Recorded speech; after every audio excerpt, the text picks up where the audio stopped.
Hi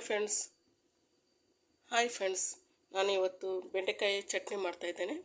ಅದಕ್ಕೆ ನಾನು ಬೆಂಡೆಕಾಯಿನ cut ಮಾಡಿ ಇಟ್ಟಿದ್ದೇನೆ. ಇದನ್ನು ಚೆನ್ನಾಗಿ ಫ್ರೈ ಮಾಡ್ಕೊಳ್ಳೋಣ.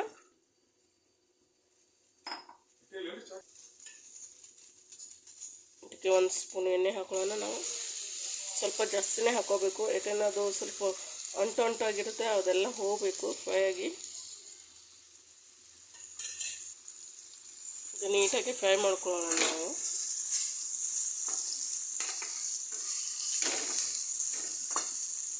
ಸ್ವಲ್ಪ ಬಣ್ಣ ಬರುವವರೆಗೆ ಸ್ವಲ್ಪ ರೆಡ್ಡಿಶ್ ಆಗಬೇಕು. ಎಲ್ಲ ಜಿಗುಟು ಇರೋದೆಲ್ಲ ಹೋಗಬೇಕು, ಹಾಗೆ ಫ್ರೈ ಮಾಡ್ಕೊಳ್ಳೋಣ. ನೋಡಿ, ಫ್ರೈ ಮಾಡ್ತಾಯಿದ್ದೇನೆ. ಇದು ಕೂಡ ಸಂಧಿವಾತ ಅಂತಾರಲ್ಲ, ಅದಕ್ಕೆ ಎಲ್ಲ ಮನೆ ಮದ್ದು ಇದ್ದಂಗೆ ತುಂಬಾ ಬೇಗ ಮೆಡಿಸಿನ್ಗಿಂತ ಇದು ನಿವಾರಣೆಯಾಗಿ ಕಡಿಮೆ ಮಾಡುತ್ತೆ. ಸೈಡ್ ಎಫೆಕ್ಟ್ ಏನೂ ಆಗೋಲ್ಲ. ಮೆಡಿಸಿನ್ ಒಂದು ಸೈಡ್ ಎಫೆಕ್ಟ್ ಆಗುತ್ತೆ, ಇದು ಯೂಸ್ ಮಾಡಿದ್ರೆ ಏನೂ ಆಗೋಲ್ಲ. ಇದು ಡೈಲಿ ತಿನ್ನೋದಷ್ಟು ಒಳ್ಳೆಯದೇ ಪೇನ್ ಇದ್ದವರು. ನೋಡಿ, ಈಗ ಸ್ವಲ್ಪ ಕೆಂಪಾಗಿದೆ. ಇದಕ್ಕೆ ನಾವು ಸ್ವಲ್ಪ ಖಾರ ಹಾಗಾಗಿ 2 ಹಸಿಮೆಣಸಿನಕಾಯಿ ಸಣ್ಣಗೆ ಕಟ್ ಮಾಡಿದ್ದು ಹಾಕೋಣ. ಅದನ್ನು ಕೂಡ ಹಾಗೆ ಅದ್ರ ಜೊತೆನೇ ಫ್ರೈ ಮಾಡೋಣ. ನೋಡಿ, ಅಂಟು ಎಲ್ಲ ಕಮ್ಮಿ ಆಗ್ತಾಯಿದೆ. ಈಗ ಸ್ವಲ್ಪನೇ ಇದೆ.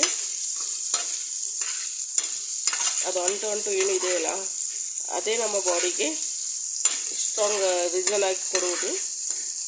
ಇದೆ ಕೀಲುಗಳಿಗೆ ನಮಗೆಲ್ಲ ಒಂಥರ ಎನರ್ಜಿ ಕೊಡುತ್ತೆ. ಹಾಗಾಗಿ ಇದನ್ನು ತಿನ್ನಬೇಕಂತೀವಿ. ಚಿಕ್ಕ ಮಕ್ಕಳಿಗಂತೂ ಬೇಗನೆ ಕೊಡಬೇಕು, ಯಾಕಂದರೆ ಈಗಿನ ಫುಡ್ಡಲ್ಲೇ ಎಷ್ಟು ಇದು ಪ್ರೋಟೀನ್ ಇರಲ್ಲಲ್ಲ. ಹಾಗಾಗಿ ಇದನ್ನು ರೊಟ್ಟಿಯಲ್ಲಿ ಹಾಕಿ ಸುತ್ತಿ ಚೆನ್ನಾಗಿ ಕೊಡಬೇಕು. ಭಾಳ ಚಲೋನೇ ಹೆಲ್ತಿಗೆ. ಇದು ಅಂತೂ ಫ್ರೈ ಆಗ್ತಾನೆ ನನ್ನ ಮಕ್ಕಳು ಎಲ್ಲ ಹಾಗೆ ಚಟ್ನಿಗಿಂತ ಮುಂಚೆನೇ ತಿಂದುಬಿಡ್ತಾರೆ. ಹಾಗಾಗಿ ಸ್ವಲ್ಪ ಜಾಸ್ತಿನೇ ಮಾಡ್ತೀನಿ ನಾನು. ನೋಡಿ, ರೆಡ್ಡಿಶ್ ಬರ್ತಾಯಿದೆ. ಎಲ್ಲ ಅಂಟೆಲ್ಲ ಹೋಗಿದೆ, ಎಲ್ಲೂ ಅಂಟಿಲ್ಲ. ಈಗ ನೋಡಿ, ಎಲ್ಲ ಹೋಗಿದೆ. ಈಗ ಗ್ಯಾಸ್ ಆಫ್ ಮಾಡ್ಕೊಳ್ಳೋಣ. ನಾವು ಗ್ಯಾಸ್ ಆಫ್ ಮಾಡೋದಾಗಿದೆ. ಇದನ್ನು ನಾವು ಈ ಹೊಳಿನಲ್ಲಿ ಹಾಕೋಣ. ನೋಡಿ, ಇದಕ್ಕೆ ಒಂದು ಬೆಳ್ಳುಳ್ಳಿ ಹಾಕೋಣ.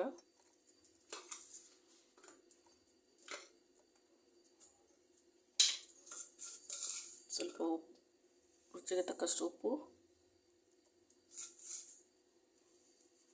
ಮತ್ತು ಕಮ್ಮಿ ಬಿದ್ದರೆ ಹಾಕೋಬೋದು. ಈಗ ಇದನ್ನು ಕೊಟ್ಟು ನಾವು ಚಟ್ನಿ ಮಾಡ್ಕೊಳ್ಳೋಣ.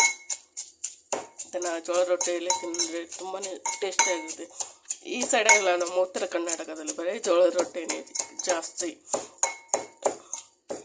ಯಾವಾಗಲೂ ಜೋಳ ರೊಟ್ಟಿನೇ ಅಂತೀರ. ಈ ಕಡೆ ಎಲ್ಲ ಜೋಳ ರೊಟ್ಟಿನೇ. ಚಪಾತಿ ಆದರೆ ಕಡಿಮೆ, ಯಾಕಂದರೆ ಈ ಕಡೆ ಎಲ್ಲ ಹೀಟ್ ಇರುತ್ತಲ್ಲ, ಹಾಗಾಗಿ ಚಪಾತಿ ಕಡಿಮೆ ಯೂಸ್ ಮಾಡ್ತಾರೆ. ಜೋಳ ರೊಟ್ಟಿ ಮಾಡ್ತಾರೆ ಜಾಸ್ತಿ. ಎಲ್ಲ ಜೋಳ ರೊಟ್ಟಿನೇ, ಮಧ್ಯಾಹ್ನ ಆಗಲಿ ನೈಟ್ ಆಗಲಿ ಜೋಳ ರೊಟ್ಟಿನೇ. ನೋಡಿ, ಎಷ್ಟು ತರಿಯಾಗಿದ್ದರೆ ಸಾಕು. ಇದನ್ನು ಒಂದು ಬೌಲಲ್ಲಿ ತೆಗೋಣ.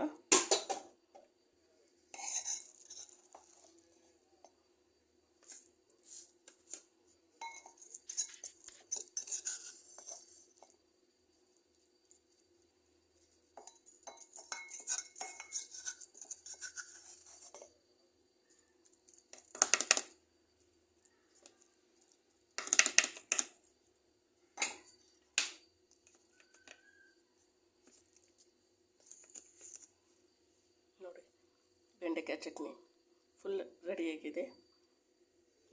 ಒಂದು ಸಲ ಮಾಡಿದ್ದೀನಿ. ನಿಮಗೂ ಇಷ್ಟ ಆಗುತ್ತೆ ಅಂತೀನಿ ನಾನು. ಇಷ್ಟ ಆದರೆ ಒಂದು ಕಮೆಂಟ್ ಮಾಡಿ. Thank you.